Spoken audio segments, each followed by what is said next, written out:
오전 시간을 우리가 통해서 이제 사도 바울이 지금 모든 군중 앞에서 변론하는 그런 내용들이 소개되고 있습니다. 그래서 사도 바울은 예루살렘에 올 때까지 약 5번 이렇게 예루살렘을 방문하게 되어지고, 그리고 이제 더 이상 예루살렘에 올라올 일이 없습니다. 그리고 이 이후에는 어디로 가느냐, 미결수가 되어서 로마로 가게 되어져요. 그래서 사도행전 전체 내용을 보면은 구조가 사도행전 1장 8절 말씀이 기준이 되어져요. 그래서 처음에 1장부터 7장까지는 예루살렘에서의 복음 전도, 거기에 예루살렘 교회가 중심이 되어지고 유대인들을 대상으로 진행이 됩니다. 그리고 그 다음에 유대와 사마리아와 땅끝, 이 내용은 8장부터 12장까지죠. 그래서 8장부터 12장 내용을 통해서 보면 이제 유대 그리고 사마리아에서의 복음 전도, 이 내용은 하나의 과도기다. 그래서 이제 8장 내용을 통해서 보면은 빌립 집사를 통해서 바로 사마리아까지 복음이 증거되어지는 그런 은혜가 있어요. 자, 그리고 이제 13장부터 우리가 읽어본 21장 16절까지 이 내용이 1차, 2차, 3차 전도 여행이 되고, 그리고 21장 17절부터 바로 28장 31절까지 이 내용은 로마, 미결수로 로마까지 가는 거예요. 그래서 이것을 4차 세계 전도 여행, 또 이렇게도 표현이 되어집니다. 그래서 이렇게 예루살렘과 온 유대와 사마리아와 땅끝까지 복음을 이르러 하나님의 나라가 확장되어지는 일에 저와 여러분이 증인이 되어질 것을 주님은 명령하고 있어요. 그래서 사도행전은 사도들의 행전이라기보다는 성령 행전이고, 동시에 바로 일꾼들의 행전이다. 그래서 사도행전은 이제 28장으로 끝났지만 오늘 또 29장을 써가는 일꾼들로 저와 여러분들을 부르신 줄로 믿습니다. 근데 명심해야 될 것은 여기서 크게 2개의 핵심 단어를 사도 바울이 잡고 가요. 첫 번째, 전체를 이끌어가는 내용을 알아야 되는 거죠. 자, 19장 21절 다시 봅니다. 첫 번째는 사도행전 1장 18절을 우리가 알아야 되는 거고, 두 번째는 19장 21절을 알아야 되는 거예요. 하나 더 보죠. 9장 보겠습니다. 9장. 큰 틀로는 사도행전 1장 8절이 계속해서 이루어지는 말씀이다. 그리고 두 번째, 사도행전 9장 내용을 보면은 15절입니다. 15절. 인생에 있어서 2가지 질문이 있었다고 그랬어요. 하나는 예수님이 누구신가? 또 하나는 예수 믿고 난 다음에는 내가 무엇을 행할 것인가? 이 2가지의 질문에 대한 해답, 이 내용이 19장 15절부터 16절이에요. 보세요. 주께서 이르시되 가라. 이 사람은 내 이름을 이방인 그리고 임금들, 그 다음에 이스라엘 자손, 세 지금 내용이 나와요. 첫째 이방인, 두 번째 임금들, 세 번째 이스라엘 자손. 이렇게 명사가 계속해서 연이어 나온다 그러면은 가장 중요한 명사를 맨 앞에다 둡니다. 그래서 사도 바울을 이방인의 사도라고 하는 것은 이방인, 임금, 그리고 이스라엘 자손들을 그들 앞에 내 이름을 전하기 위해서 내가 택한 누구다? 나의 그릇이다. 그러니까 이제 도구로 준비된 사람, 이렇게 표현하고 있습니다. 자, 여기에서 우리가 살펴볼 수 있는 내용은 1차적으로는 사도 바울을 택했다라고 말씀하고 있지만, 이 내용 가운데 각자 자기 이름을 여기다 기록하면은 저와 여러분에게 해당되어지는 내용이 됩니다. 그래서 우리는 그가 내 이름을 위하여 해를 얼마나 받아야 할 것을 내가 그들에게 보이리라. 그래서 증인의 삶을 살고자 할 때 앞길에 반드시 바로 핍박이 있고 고난이 있고 환란이 있을 수가 있어요. 자, 이 내용은 사도 바울에게 주어진 거고, 자, 다시 정리합니다. 사도행전 1장 8절, 예루살렘 온 유대 사마리아 땅끝까지 내 증인이 되리라. 요 내용을 이제는 모두에게 줬는데 사도 바울을 택하시면서, 사도 바울을 이렇게 택하시면서 하시는 그런 내용들을 보게 되어지면은 다메섹 도상에서 내가 너를 택했다. 그리고 택한 목적은 내 이름을 전하라고 택했다. 대상은 이방인, 왕, 그리고 유대인, 이스라엘 자손들에게 전해라고 택했다. 이렇게 조금 더 구체화가 됩니다. 이 내용을 사도행전 19장 21절 내용을 보니까 이제 성령님과 함께 계획이 이렇게 잘 세워지는 장면이 소개되고 있어요. 그래서 여기는 원문 내용이 많은 부분이 빠져있기 때문에 계속해서 강조합니다. 이 일이 다 된 후에 사울이 마게도냐와 아가야로 다녀서 어디에 가야 된다? 그럼요, 예루살렘에 가야 된다. 그래서 1차 지역이 어디냐? 예루살렘을 가야 된다 하는 것을 볼 수가 있어요. 그리고 예루살렘의 최종적인 목적이 아니라는 거죠. 그 다음에 어디를 가야 되는 겁니까? 로마로 가야 된다. 왜 그렇습니까? 로마는 당시 땅끝을 가기 위한 가장 적합한 장소예요. 그때 당시의 땅끝은 스페인, 서머나 이렇게 표현하고 있습니다. 이건 로마서 15장에 기록되고 있어요.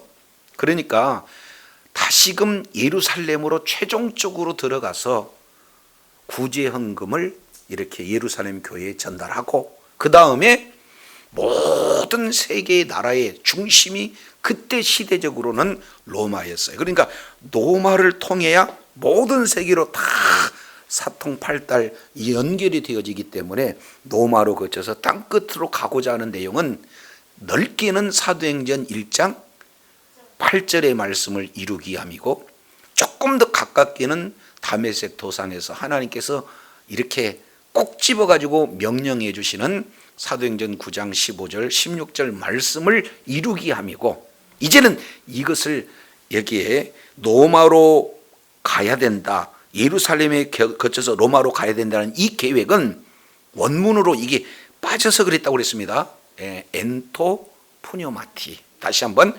엔토 푸뇨마티. 이 내용은 성령 안에서 계획이에요. 그러니까 사도 바울이 여지껏 자기 인생의 주인이 자기인 줄로 착각했는데, 저 선교 현장에 가서 봤더니 이제 파송하는 것도, 그리고 방향이 설정되어지는 것도, 만남도, 그리고 한 영혼이 주님의 품으로 들어오는 모든 것도 성령님께서 이끄신다는 사실을 아니까 그 다음부터는 내가 계획 세우시겠어요? 계획 세우겠습니까? 주님께 여쭤보겠습니까? 그래서 주님께 기도해서 주님으로부터 받은 그런 결정이기 때문에 여기에서 사도 바울의 계획은 자신의 계획이 아니라 성령님과 함께한 성령님의 인도함을 받는 계획인 줄로 믿습니다. 저와 여러분이 이렇게 좀 더 성숙되어서 내가 내 인생을 개척하고 내 인생의 계획대로 살아가는 결정자가 내가 아니라 주님이시고 주님의 인도함을 받는 보다 성숙된 신앙의 모습이 바로 여러분에게 나타나게 될 줄로 믿습니다. 그래서 세 가지 성구, 자, 이렇게 진행이 되어졌어요. 그러면 이제 로마로 가기 위해서는 그러면 어떻게 가야 되는가 하는 것은 가장 합리적인 방법은 하나님께서 가라는 방법대로 가야 된다, 그 말이에요. 그런데 인간들은 이런 부분에 대해서 모르니까 유대 지도자들이 예루살렘에 딱 도착을 했더니, 아니 예전 1장에서 7장까지 그렇게 핍박이 오고 그렇게 위협이 온다 할지라도 하나님 앞에 기도하고 결정 내리고 하나님의 인도를 받고 복음을 전하던 그런 성령 충만한 모습은 온데간도 없고, 유대인들이 많기 때문에 유대인들의 오해를 하지 않기 위해서 사실은 그렇지 않은데 율법을 지키는 자처럼 행동하자라고 이렇게 제안하는 모습들을 보게 돼요. 성령 충만한 모습이 아니라 근심 충만, 하나님의 기도의 응답으로 성령의 인도함을 받고자 하는 결정이 아니라 사람들의 계획, 이 내용들이 예루살렘의 모습, 이 내용이에요. 저도 여러분도 이제는 성령께서 붙들어 주시지 않으면, 성령 충만하지 않으면 예루살렘 지도자, 그런 어떤 교회의 지도자의 모습처럼요, 아예 성령 충만해서 성령의 지배를 받는 것이 아니라 환경 따라가서 환경과 타협하는 인생이 되어지고, 어떻게든지 기도해서 응답받는 인생이 되어지는 것이 아니라 사람 개입을 해서 이제 환경의 어려운 위경을 모면하려고는 그런 어떤 생각으로 가득 차다는 거예요. 이거 상당히 중요한 내용입니다. 자, 이렇게 해서 뭔가 회피하려고 그랬는데 하나님께서는요, 이 아시아에서 온 유대인을 통해서 어떻게 됩니까? 그대로 붙들려 버려요, 사도 바울이. 그래서 이제 막 때려서 죽이고자 하는 그런 상황에 놓였을 때 하나님께서 얼마나 급하셨던지 천부장, 백부장을 동원해 가지고는 그 때리고 있는 현장에서 구출해내잖아요. 자, 이런 상황 속에서 사도 바울은 이제 계단 하나가 딱 넘어가면은 이제 어떻게 돼요? 이방인 진영 내로 다 들어가요. 그러니까 두 사람이 버티는 거예요. 두 부류가. 하나는 유대인들은 요거 넘어가기 전에 뭐 하자? 죽이자. 사도 바울은 어떻게 해요? 이거 넘어가기 전에 그들을 향해서 살리자. 그래서 죽이려는 자와 살리고자 하는 그런 사이에 어떤 일들이 나타났는가 봤더니, 사도 바울은 너희들과 나도 똑같이 율법에 열심을 다했고 율법대로 살려가려고 애를 썼고 율법의 열심으로 말미암아 죽일 자를 살았는데, 사실은 그것이 하나님을 핍박하는 것이고 예수님을 핍박한 것을 내가 하는 게 아니라 하나님이 가르쳐줘서 알았다. 그러니 이제 하나님께서 깨닫게 해주시는 내용은 너희들이 존경하는 아나니아라는 그런 어떤 자를 통해서 살펴본 게 뭐냐? 세 가지. 하나님의 뜻을 하나님이 깨닫게 하셨다. 그리고 예수님을 포기하셨고 예수님의 음성을 듣게 하셨다. 따라서 인생의 가장 중요한 내용은 어떻게 살 것이다라는 그런 질문을 우리 하나님께서 아나니아를 통해서 가르쳐준 내용은 다른 게 아니라 구약 성경 전체 내용에서 이사야서 53장 10절, 신약 성경 요한복음 6장 40절, 이 두 내용을 통해서 봤더니 하나님의 뜻은 다른 게 있지 않고 예수를 보고 예수를 믿어 영생을 얻는 것이 구약과 신약의 한결같은 주님의 뜻이다. 따라서 나는 이 일의 증인이 되어진다라고 지금 많은 유대인들에게 복음을 전하는 그런 어떤 상황이 지금 놓여져 있게 되어지는 겁니다. 자, 그래서 이제 22장 16절 15절 보겠습니다. 내가 그를 위하여 모든 사람 앞에서 너 뭐하고? 보고 들은 것. 그러면 누구를 봤습니까? 예수님을 봤어요. 누구의 말씀을 들었습니까? 예수님의 말씀을 들었어요. 그래서 뭐가 되는 거예요? 증인이 되는 거예요. 증인은 보고 듣는 자가 증인이 돼야 되는 거죠. 다른 말로 본다면 아직 내가 증인의 사명을 감당하지 못했다 그러면은 내가 예수님을 믿는데 라고 얘기하지만 아직도 보고 듣지 못한 그런 자일 수 있다. 이거 심각하게 지금 말씀을 하고 있어요. 자, 이렇게 아나니아를 통해서 말씀하고 있으니까 16절에 왜 이제는 주저하느냐?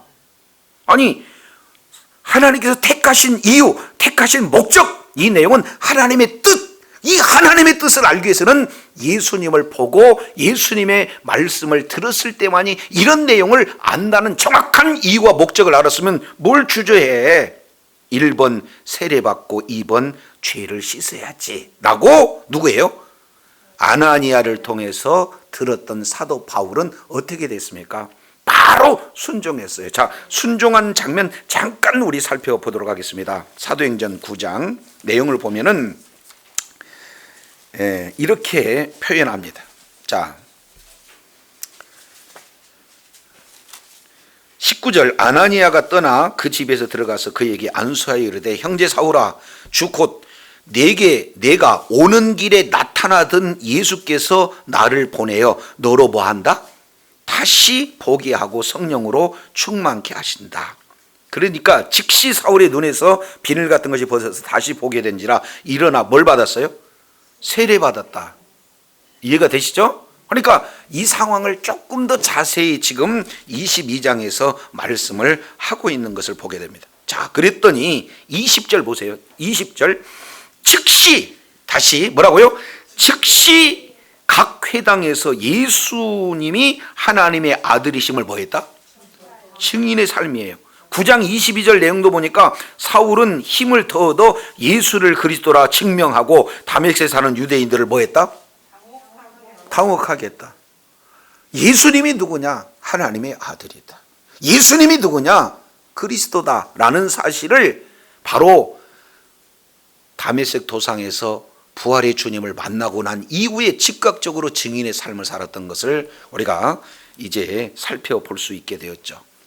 저도 여러분도 예수님을 직접 보고 예수님의 음성을 직접 듣는 그런 자는 증인이 되어지고 예수님이 나를 위해서 십자가에 죽으셨지만 바로 그분께서 부활하심으로 우리들의 모든 죄를 다 용서했다는 확증적인 사건이 부활이요. 동시에 십자가 부활 사건을 통해서 우리의 심령 가운데 성령님이 임재하시는 것이 가장 큰 증거인 줄로 깨달으시길 바랍니다.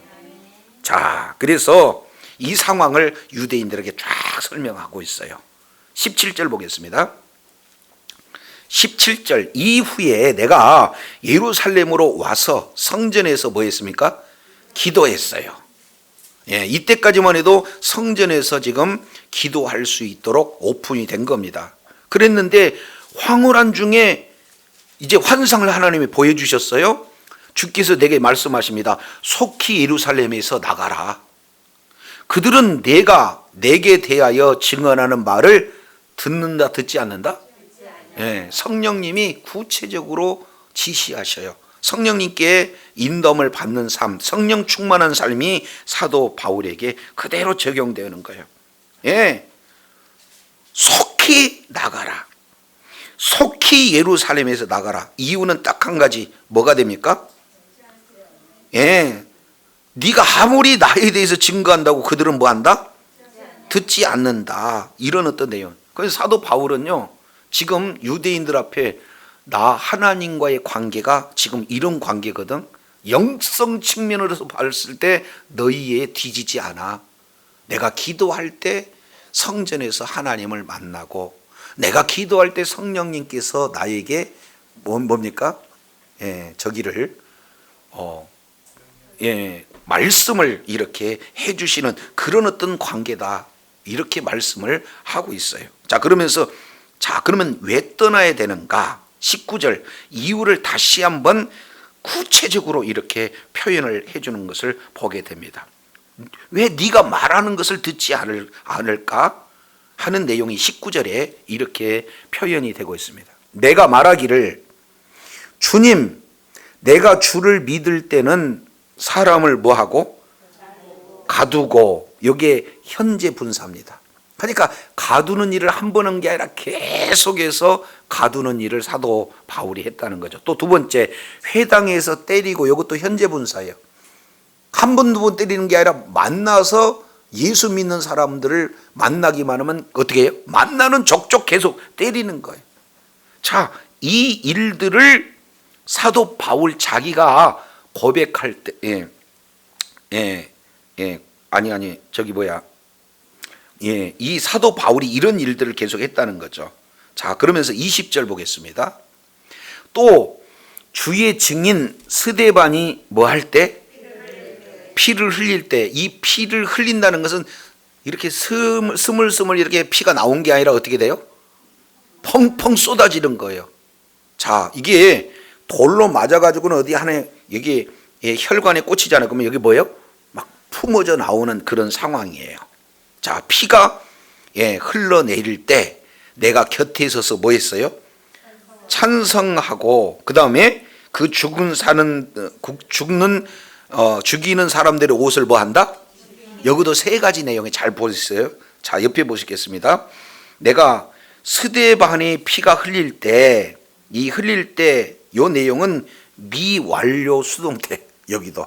그러니까 흐르고 싶은 게 아니라 흘려져서 콸콸콸 흐르는 그런 상황인데, 그럴 때 1번 곁에 서서 뭐라고요? 두 번째 찬성하고, 세 번째 옷을 지킨 줄. 요 세 가지 내용은 마치 법정에 있는 모습 그대로를 재현하고 있습니다.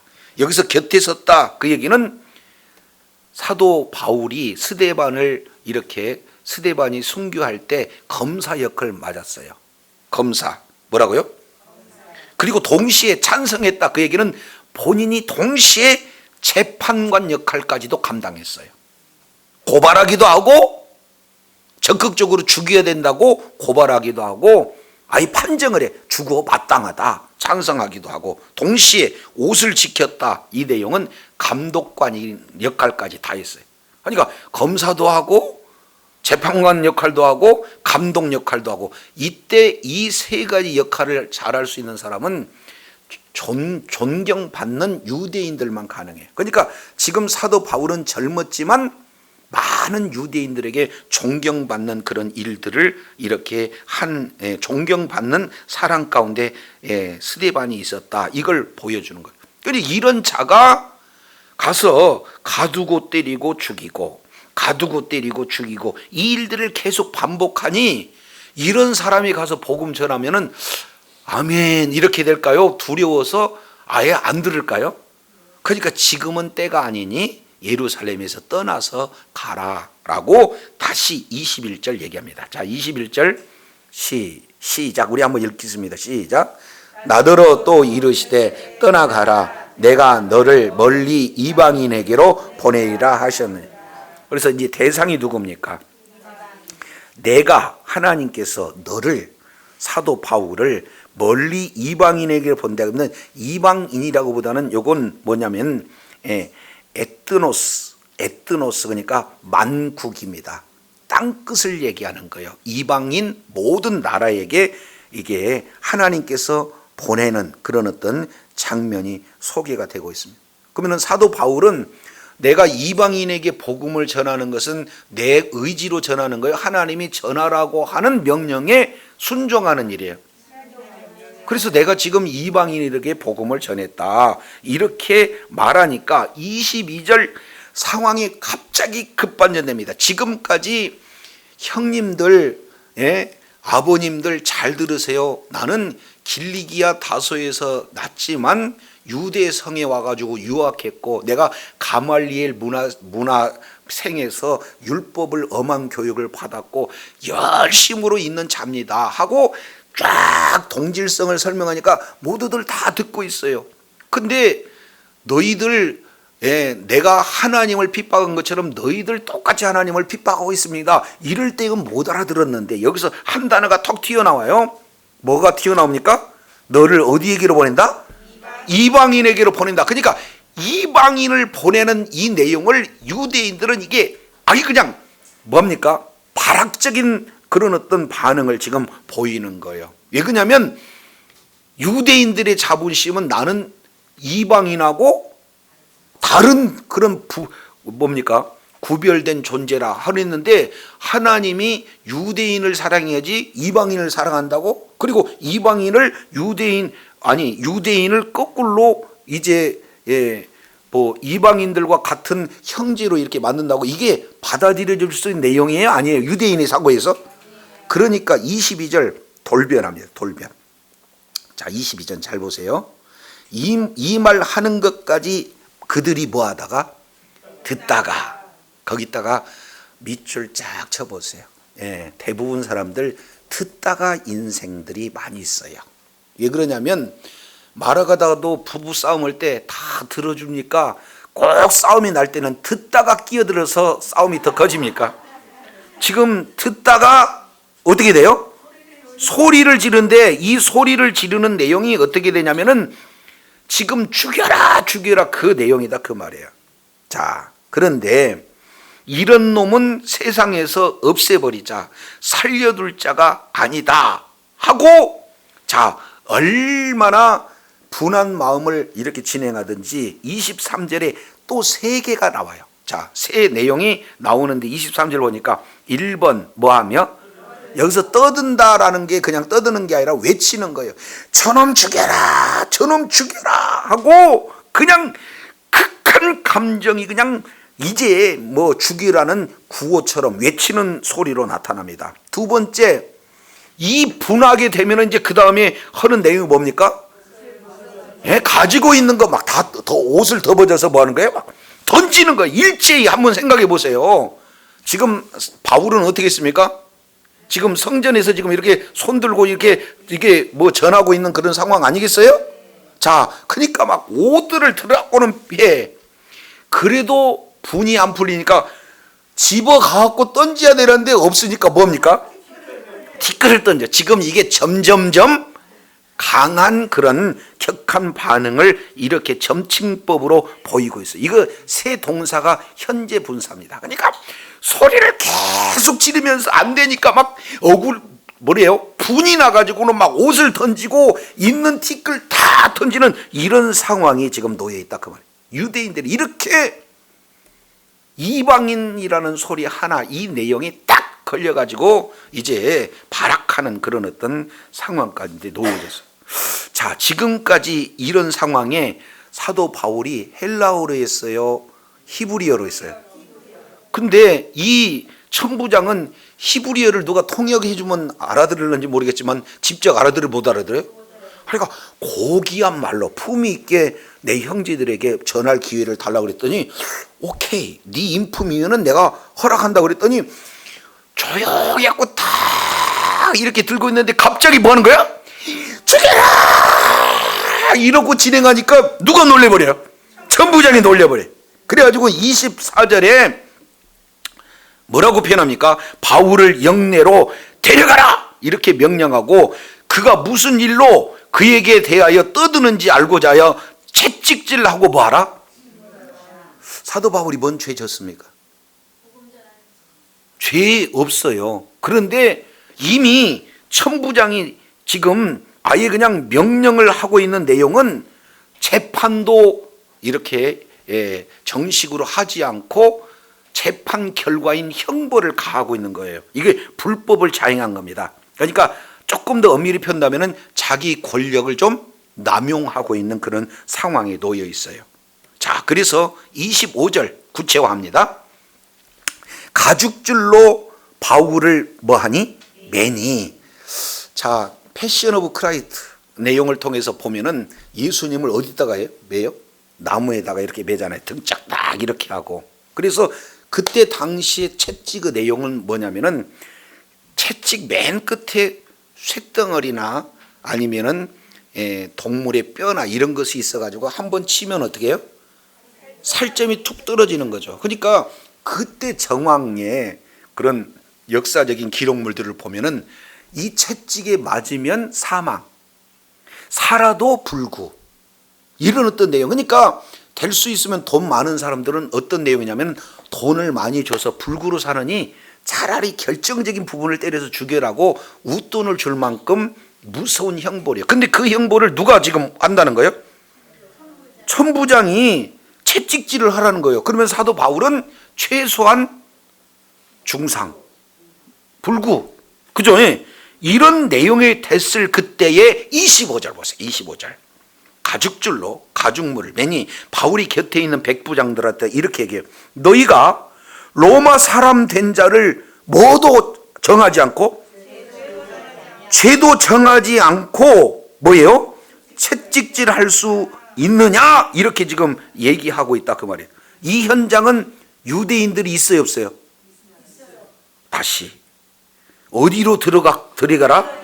영문 안으로 데려가라. 그러니까 이제 유대인들은 못 들어오고 영문 안에 있는 내용이에요. 그러면 그 속에는 누구만 있습니까? 그렇죠. 로마 군대인들이 있어요. 그래서 로마 군대인들이 사도 바울 놓고 치려고 하는 그 상황에서 너희가 로마 사람인 나를 죄도 정치하지 않고 채찍질할 수 있느냐? 이렇게 얘기한다 그 말이야. 이때 사도 바울이 쓰는 것이 뭐냐? 나는 로마 시민권이 있다. 이렇게 지금 쓰고 있는 것을 보게 됩니다. 그러면은 1번 채찍에 맞으니까 아파서 무서워서 나 로마 시민권이야, 시민이야 라고 얘기했다. 1번. 아니면 2번. 주의 복음을 증거하기 위해서 결정적인 순간에 나 로마 시민이야 라고 했다. 2번. 어떤 게 맞을 것 같아요? 하여튼 믿음대로 믿음이 좋아요. 자, 이 내용을 통해서 보면 사도 바울이 무엇을 귀하게 여기고 있는가가 그대로 표현되고 있습니다. 사도 바울은 맨 먼저 지금 간증할 때도 나는 누구다 이렇게 표현합니까?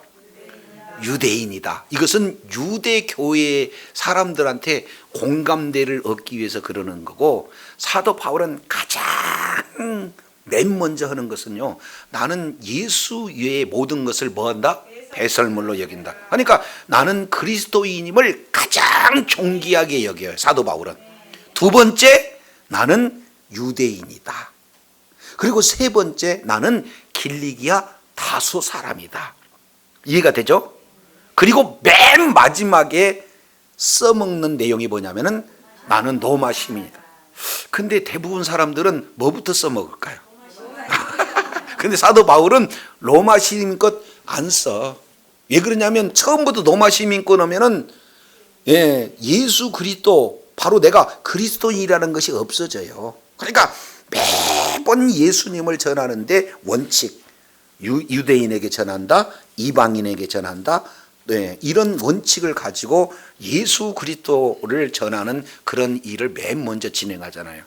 근데 자, 여기에서 조금 더 영적으로 보겠습니다. 자, 우리가 아까 배경을 살펴봤어요. 사도행전 1장 8절 내용을 보니까 사도 바울을 향한, 또 모든 사도행전을 읽는 모든 대상을 향해서 예루살렘에서 복음이 출발했다면 어디까지 가야 돼요? 땅끝까지 가야 되는데 여기서 불구자가 되면 땅끝 갈 수 있어요, 없어요? 없죠. 두 번째, 사도 바울을 우리 주님이 친히 다메섹 도상에서 만나 주셔서 너 유대인 이방인 왕 그리고 이스라엘 사람들에게 뭐예요? 복음을 전해야 된다. 그런데 이 왕이 사도행전에서는 아그리빠 왕이 있고 또 하나는 가이사 황제가 있습니다. 그러면 이들 앞에 가서 복음을 전해야 되는데 아직 유대인에게는 전했고 이방인에게는 전했는데 왕에게 전했어요? 못 전했어요? 그러면은 하나님이 사도 바울을 택한 말씀이 이루어져요? 안 이루어져요? 안 이루어지는데 불구가 되면 안 되잖아요. 그러니까 뭘 써먹어요 지금? 로마 시민권을. 세 번째, 19장 21절 우리가 내용을 살펴봤더니 엔토푸뇨마티, 성령 안에서 계획되어지는 내용은 예루살렘에 가야 할 뿐만 아니라 어디도 가야 된다? 로마 가기 전에 죽으면 돼야 안 돼요? 안 돼요. 그렇기 때문에 하나님의 말씀이 나를 통해서 이루어지기 위해서 그 일을 이루기 위해서 로마 시민권을 썼다라는 사실을 기억하시기 바랍니다. 뭐 이게 고난을 안 받겠다 아니면 두려웠다 이런 사람의 생각이 아니라 철저하게 하나님의 말씀이 자기 자신을 통해서 이루어지기 위해서 필요할 때는 이런 로마 시민권도 써먹는데 이것도 맨 마지막에 나는 그리스도인이다, 나는 유대인이다, 나는 다소 시민권을 가졌다, 그리고 로마 시민권을 가졌다, 이렇게 지금 쓰고 있어요. 저도 여러분도 모든 삶의 현장 속에서 내가 가지고 있는 경력, 내가 가지고 있는 권세, 내가 가지고 있는 경험, 내가 가지고 있는 인맥, 이런 내용을 써가지고는 주님이 드러나지 않습니다. 예수가 그리스도임을 저와 여러분은 가장 큰 비전을 가지고 선언하는, 바로 증인의 삶을 사는 복된 자리에 있어야 될 줄로 믿습니다. 그랬더니 이 소리를 들었더니요, 백부장이 눈이 돌아가요. 26절 보니까 백부장이 듣고 바로 누구에게 갑니까? 천부장에 가서 어찌하려느냐, 이는 로마 시민이라 큰일 났습니다, 이렇게 얘기하는 거예요. 왜냐하면 그때 당시 로마는 세계 전체를 지배하는 나라입니다. 그리고 대다수는 로마의 지배를 받는 부분이죠. 그잖아요. 그래서 대부분 사람들은 어떤 내용이냐면 노예, 다른 나라에서 이렇게 잡혀온 군인들은 노예 생활을 해요. 그러니까 신분들이 거의 대다수 노예고, 그들을 관리 감독하는 자들은 누굽니까? 로마인. 그러니까 로마 시민은 그때 당시에 이 우리 어떤 그런 어떤 시민권하고 비교할 수가 없어요. 미국의 100배도 더 넘는 존귀한 가치가 로마 시민권이에요. 그러니까 로마 시민권을 가졌다는 것은, 이것은 초상류급 중에 누구예요? 초상류급을 얘기하고 있는 거예요. 그런 로마 시민을 재판 없이 이를테면 가뒀다? 가둔 것도 그런데 채찍을 가했다? 만약에 죽였다 그러면은 그 자는 신분 고하를 막론하고 사형에 집행되는 내용이에요. 근데 지금 죄를 정치 않고 잡아왔죠? 채찍을 들으려고 하죠? 요거 보고되면 본인들은 끝이에요. 그러니까 지금 백부장이 발발발발 떨어가지고 이 문제는 내가 해결할 수가 없으니 천부장에게 이 내용을 청구해야 되겠다 하고 천부장에게 갔어요. 그랬더니 천부장이 이 정도 들으면은, 그때 당시에 이 천부장 위치는 굉장하잖아요. 그러면 대부분 어떻게 되겠어요? 한번 오라고 그래, 이렇게 해야 될 거 아니에요. 아니, 자본은 죄인한테 내가 가는 게 오라요, 아니면 오라고 얘기해야 돼요? 근데 보세요, 27절 천부장이 뭐해서? 직접 와서. 이건 자세히 보면은 바들바들 떨었다. 이 내용이 이게 보입니다. 그래서 천부장이 바울한테 직접 와서 이렇게 얘기해요. 네가 로마 사람이냐? 내게 말하라. 짧게 얘기해요? 좀 길게 얘기해요? 그랬더니 사도 바울은, 한번 따라해요. 나이. 그래. 이렇게 한마디로 딱 이렇게 대답한 거예요. 아주 명확하고 담대한 그런 내용으로 한마디 딱 해요. 그랬더니 천부장의 머릿속에 이제 멘붕 온 겁니다. 이제 까만 거, 어떻게 해야 할지를 몰라요. 자기 천부장이 이게 만약에 로마에 알려졌다 그러면은 직위해제입니다, 이거. 그러니까 머리 가운데 나름대로 머리를 쓰는 것이 뭐냐면은 이제 이렇게 얘기해요. 천부장이 부르지도 않는데 직접 와갖고는 막 이렇게 얘기하니까 나는 뭐 한다? 돈을 많이 들여서 그때 뭐예요? 시민권을 얻었다. 이것은 불법적인 거죠. 그 당시에 불법을 통해서 돈을 많이 주면은 시민권을 일부 준 거예요. 그러니까 이것은 정상이 아니라 불법적인 내용으로 나는 로마 시민권을 얻었는데 너도 얼마 주고 이 로마 시민권을 샀냐? 그러면은 거의 이게 뭐 같은 그런 수준 아니냐? 지금 이렇게 얘기하고 있는 거 아니에요? 자, 그랬더니 사도 바울이 나는 나면서부터다. 뭐라고요? 같은 로마 시민권이라도 급이 달라. 여기서 산 로마 시민권 같은 뭔가 잘못되면은 어떻게 돼요? 시민권이 박탈될 수 있지만 원래 태어날 때부터 로마 시민권은 박탈될 가능성이 없어요. 그러니까 날 때부터 시민권하고 사서 시민권한 거는 이건 비교 대상이 안 돼요. 그러니까 이제 천부장이 더 심각한 문제잖아요. 자기가 은근 뭔가 불법적인 것에 같이 동조하는 그런 내용으로 이 위기를 모면을 하려고 그랬다가 더 이제 심각한 상황이 돼요. 그랬더니 요 얘기를 딱 지켜보던 주변 사람들이 눈치를 봅니다. 그러면서 29절 뭐라고 변해요? 신문하려던 사람. 그러면 여기 신문하던 사람은 1차 백부장 지시하에 로마 군병들이 사도 바울을 묻고 그랬을 거 아니에요. 이런 자들이 곧 그에게서 뭐 했다? 물러갔다. 이거 그냥 편안하게 쓴 내용이에요. 그냥 튕겨져 도망가는 이런 내용이에요. 순간적으로 큰일 났다 이거 우리. 자, 이렇게 알고 또한 그를 결박한 것을 인해서 천부장도 로마 사람인 줄 알고 뭐 했습니까? 두려워 떨었어요. 이제 이 사람은 군법회에 반드시 넘겨질 수 있는 그런 위기에 놓여져 있는 거예요. 자, 여기에서 우리가 시민권 이 내용을 마지막에 이렇게 쓰는 것은 우리가 살펴봤지만 하나님의 뜻을 뭐 하기 위해서? 이루기 위해서 이렇게 쓰고 있다 하는 내용들을 우리가 살펴봅니다.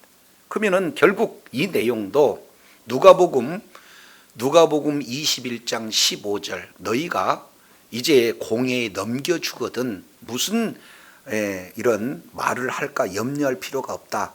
모든 사람들에게 능히 대적할 수 없는 구변을 주고 또 그에 합당한 뭐를 줘요? 지혜를 줘요. 하나님께서 그때 딱 생각하신 거죠. 그러니 로마 이 군대의 천부장이 사도 바울 앞에 갖고는 달달달 떨 수 있는 이런 어떤 정도라면 이게 보통 아니잖아요. 그러면은 그 다음에 이 천부장 그리고 백부장 이들이 예수 믿는 사람들을 좀 깔보겠습니까? 아니에요. 그럴 수 없는 거예요. 그래서 사도 바울은 가장 본질적으로 하나님의 뜻을 이루기 위해서 자기가 가지고 있는 모든 것을 동원하는 그런 어떤 내용이 바로 오늘 본문에 소개되고 있어요. 저와 여러분은 이런 로마 시민권이 더 출중하겠습니까? 아니면 하나님 나라의 시민권이 더 출중하겠습니까? 그러니까 요거 보고 부럽다 할 이유가 없어요. 그래서 사도 바울은 이 부분을 나중에 빌립보서 3장 20절 내용을 통해서 보면 나는 이미 천국 시민권을 가졌다 이렇게 표현하고 있어요. 그래서 로마 시민권보다 가장 중요한 것이 천국 시민권인 줄로 깨달으시기를 바랍니다. 이미 임한 하나님의 나라 안에서 예수 그리스도의 통치를 받는 하나님 나라의 시민이 바로 저와 여러분인 줄로 믿습니다. 이 땅에 와서 우리가 살고 있지만은 여기서 사는 모든 삶은 바로 하나님의 나라의 삶이에요. 이것을 사도 바울은 고린도 후서 5장에 뭐라고 하냐면은 사신이 되어 이렇게 표현하고 있습니다. 미국 대통령이 이제 우리나라 대사관에 미국 대사를 이렇게 파송하게 되면은 미국 대사는 한국에 와서 한국 땅에서 살지만 누구의 나라를 위해서 일합니까? 미국 나라를 위해서 일하는 거잖아요. 그러니까 대사관을 건드는 것은 곧 누구를 건드는 거예요? 미국을 건드는 거고 미국 대통령을 건드는 거예요. 따라서 저와 여러분을 누군가가 이렇게 해야 한다 그러면 불쌍히 여겨야 돼요. 아멘이시죠? 왜? 나 건드는 것은 그 누구를 건드는 거니까 하나님을 건드는. 그러니까 사도 바울이 지금 유대인들한테 되게 지금 맞고 거의 그냥 집단 폭행을 당하고 있는 그런 상황 속에서도 저들을 미워하고 저들을 아주 증오하고 이런 어떤 차원이 아니라 어떻게 여겨요? 불쌍해. 지금 나를 손대는 것은 하나님을 손대는 건데 어떻게든지 나도 예전에 너희 같은 자리에 있었는데 한 사람이라도 예수를 믿고 바로 구원을 받았으면 좋겠다 하는 그 긍휼한 마음, 불쌍한 마음, 하나님의 사랑의 그 마음이 흘려내렸기에 이렇게 복음을 증거한 자리에 있는 줄로 깨달으시길 바랍니다. 저도 여러분도 주님 오시는 그날까지 어떤 경우가 있다 할지라도 나는 예수 그리스도를 직접 눈으로 본 자요 주님의 음성을 들은 자요 그로 말미암아 하나님의 뜻인 예수 그리스도를 보고 예수 그리스도를 믿어 영생을 얻는 것이 하나님의 뜻임을 저와 여러분이 깨닫고 있는 그곳에서 복음을 증거하는 증인의 삶을 사시기를 원합니다. 그리고 사는 그동안 여러 가지 어려운 환경 속에 있다 할지라도 나는 로마 시민권과 견줄 수 없는 천국 시민권이다 라는 사실을 우리가 믿는 믿음으로 담대하게 모든 삶의 현장 속에서 환경을 이기고 자신을 이기고 죄악을 이기고 사탄을 이기고 하나님 나라 확장하는 일에 끝까지 영적 싸움에 승리하는 승리자로 주님 앞에 영광 돌리는 저와 여러분이 되기를 원합니다. 기도하겠습니다.